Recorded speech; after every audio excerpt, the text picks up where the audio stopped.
ఎటు చూసినా తాగునీరు కానీ సాగునీరు కానీ కళ్యాణ లక్ష్మి కానీ దివ్యాంగుల పింఛన్ కానీ కరెంటు కానీ రైతు బంధు కానీ రైతు బీమా కానీ కేసీఆర్ కిట్ కానీ కేసీఆర్ బంధు కానీ ఇవన్నీ కూడా ఇచ్చిన దళిత బంధు కానీ ఇచ్చిన ఘనత మన కేసీఆర్ గారు. అరే కళ్ళల్లో ఒత్తిడి వేసుకొని కడుపు చంపుకొని ఇదంతా చరిత్ర చేసి అభివృద్ధి చేస్తే 4 నెలల్లో మాయమైనట్టేనా? అప్పుడే ట్యాంకర్లు తిరుగుతున్నాయి సార్ మా మేడ్చల్లా, మొత్తం ట్యాంకర్లు తిరుగుతున్నాయి. నీటి కట్టకట్ట, కరెంటు కట్టకట్ట, మనుషులలో ఎవరితోనే నింపడం లేదు. యథా రాజా తదా ప్రజ అన్నట్టు ఈ కాంగ్రెస్ వచ్చింది. మంట మడుతున్నాయి ఆ ఎండలు కూడా. ఓయమ్మో మామూలు ఎండలు కాదు నాయనా, నాయనా మంటలు కాలి మళ్ళా నెల అయితే కాలిపోయేటట్టే ఉన్నారు. గిట్టెలు అన్ని చచ్చిపోయేటట్టే కనిపిస్తున్నాయి మే నెల. వాళ్ళంత మంచి వాళ్ళు వచ్చిరా మనకు పరిపాలనకు, అంత గొప్ప వాళ్ళు వచ్చింది. జరసేపు ఉండాలి, డిస్టర్బ్ చేసి నీకు దండం పెడతా, ఆయన కూర్చుని పెట్టా. కాబట్టి ఏది ఏమైనా ఎవరికి ఓటర్స్ లేరు, ఎవరికి ఓటు బలం లేదు, వాళ్ళకంతా తుప్పిల్ల బలమే ఉంది. ఏమి లేదు కాంగ్రెస్కు బీజేపీకి. ఇక బీజేపీ కూడా ఏం దమ్ము లేదన్న పసలేదు పిసలేదు. మొన్ననే 2 సార్లు ఓడిపోయింది మా ఈటలు అన్నాడు, ఘోరంగా ఓడిపోయి మళ్ళీ ఇడికి వచ్చిండ. ఆయన కూడా ఏం లేదు, ఇంటికి దండం పెడుతుండు, నేను కేంద్ర మంత్రి అవుతా, నన్ను గెలిపిరని తిరుగుతుండు. పాపం గోస్ వస్తుంది కానీ ఓట్లు మాత్రం పడాయి. ఎందుకంటే ఓటు బ్యాంక్ ఉందంటే మన కేటీఆర్ అన్నా జర పిస్తావు ఛాయ్ అన్న, ఇది ఒక్కసారి తాగండి, చాలా స్పెషల్ అన్న.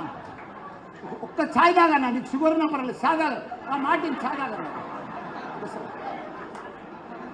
ఓటు బ్యాంక్ ఉందంటే మన కేటీఆర్ కదా, కేసీఆర్కు మన కేటీఆర్ ఏమనుకుంటున్నారు మీరు? ఒక అద్భుతం, ఒక అద్భుతం, ఒక గొప్ప హీరో, మన ప్రజల పెళ్లిది, యువకులకు పెద్ద లీడర్. ఒక హైదరాబాదులో మనకు స్వాతంత్రం వచ్చేది ఇప్పటిదాకా 75 సంవత్సరాల సంది కూడా 25 సీట్లు సిటీలో గెలిచినామంటే, రంగారెడ్డి పాత రంగారెడ్డి జిల్లాలో గెలిచినామంటే అదంతా ఎవరితోటి? మన కేటీఆర్. ఇలా చరిత్ర ఒక్క సీటు రంగారెడ్డి పాత జిల్లాలో గెలవలే, మన కేటీఆర్ కృషి. ఆయన ఎంత పని చేసిండు అనుకుంటున్నావు?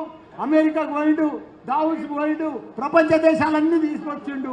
అమెజాన్, గూగుల్, ఫేస్బుక్ అన్ని కంపెనీలన్నీ కూడా హెడ్ క్వార్టర్స్ అన్నీ కూడా మన తెలంగాణ హైదరాబాద్ తెచ్చిండు. మన యువతకు 9 లక్షల మంది ఉద్యోగాలు ఇప్పించిండు. ఇంత పెద్ద గొప్ప మహాత్ముడు మన కేటీఆర్. అటువంటి లీడర్, అంత స్మార్ట్ లీడర్ దేశంలో ఏ ఐటీ మినిస్టర్ కానీ, ఎవరి ఇండస్ట్రీ మినిస్టర్ కానీ, ఏ మున్సిపల్ మినిస్టర్ కానీ మన కేటీఆర్ లెక్క ఎవ్వరు కూడా లేరు. వీళ్ళు వచ్చించండి ఆ మంత్రులకు, ఇప్పుడున్న మంత్రులకు, కాంగ్రెస్ వాళ్ళకు అసలు ఒక్కరికి అడ్మినిస్ట్రేషనే తెలియదు, వాళ్ళకి అసలు ఎట్లా పరిపాలించాలో తెలియదు. నీళ్లున్నాయి, కాళేశ్వరం ఉంది, నీళ్లున్నాయి, గేట్లు బంద్ చేసుకుంటున్నారు వంకబెట్టి. పొలాలకు తాగునీరున్నాయి, సెక్షన్ వదలన్నది, తాగునీరు మొత్తం కనెక్షన్ ఉన్నాయి, మిషన్ భగీరథ కింద మొత్తం రిజర్వాయర్లు ఉన్నాయి, కానీ నీళ్ళు ఇవ్వలేకపోతున్నారు. కరెంటు మొత్తం ఉన్నాయి, పవర్ ప్రాజెక్టు మొత్తం ఉన్నాయి, కానీ కరెంటు ఇవ్వలేకపోతున్నారు. వాళ్ళు ఈ రకంగా అన్నీ ఉన్నా కానీ అల్లు నోట్ల శని ఉన్నట్టు వాళ్ళు ఏ పని చేయలేకపోతున్నారు. వాళ్ళ ప్రజలు 4 నెలలనే వాళ్ళకి తెలిపోయింది. అబ్బో నాయనో కాంగ్రెస్ భయపడుతున్నారు ప్రజలు. ఓ దిక్కు కేసులు పెడుతున్నారు, ఓ దిక్కు కులబడుతున్నారు. ఈయన పోయి కలిస్తే మా దగ్గర 4 లీడర్లు ఉన్నారు, ఒక్కరు కాదు, ఇద్దరు రాదు. ఈయనింటికి పోతే ఆయన కోపం, ఆయనింటికి పోతే